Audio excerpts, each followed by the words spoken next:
تصنت بالدراجه من الاول. الا متي حيت غادي نموتوا ونقدروا نموتوا دابا. في هذه اللحظه اللي كنهضر معاك نقدر الجمله ما نكملهاش. يا ربي شي حسن خاتمه يا ربي. نشهد ان لا اله الا الله ونشهد ان محمد رسول الله. ما تعرفهاش امتى تجي، ما تعرفهاش امتى تجي، والله ما تعرفها امتى تجي. فاللهم قول لا اله الا الله. جالس قول لا اله الا الله، ما خاسر حتى حاجه، كلها ربح. دابا متي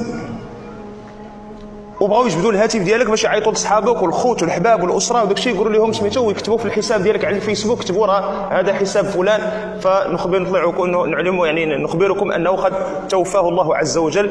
ملي غيحلوا ذاك الهاتف وانت مكفي ميت، نفترضوا انك كتشوف هذاك الشيء اللي كيطرا، واش غتحس براسك عادي انهم حلوا الهاتف يعني راه ما كاينش فيه مشكل، او لا ما تكرهش تنوض من الموت تقول لهم بلاتي راه خصني نمسح شي حوايج وخصني نحيد شي مسائل وراه كاين فيه شي فيديوهات وراه كاين فيه شي نوامر ديال التليفون وكاين فيه كذا وكاين فيه كذا وكاين فيه هذا الشيء الهاتف ديالك دابا واش الهاتف ديالك فيه هذا الشيء؟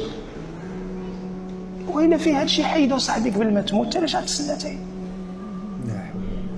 الاشتراكات ديالك في المواقع وفي المجموعات وفي الصفحات، راه ملي غتموت الاشتراك ديالك خاص بك انت، يعني لا يمكن لاحد ان يزيله.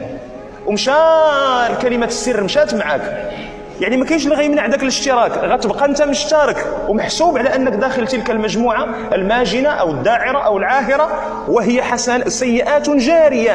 انت ميت والعداد باقي مازال خدام عندك انت. واش الا متي دابا أيسرك، ماشي نقول لك أن يطلع الناس يطلعوا ما يطلعوش ما تيهمكش، أيسرك أن يطلع ربك عز وجل وهو مطلع على هاتفك وما فيه؟ أيسرك أن تلقى الله وهو مطلع على ما في هاتفك الآن وعلى ما في قنواتك التي أنت قد اشتركت فيها؟ فقط طرح على نفسك سؤالا: هل يسرك هذا؟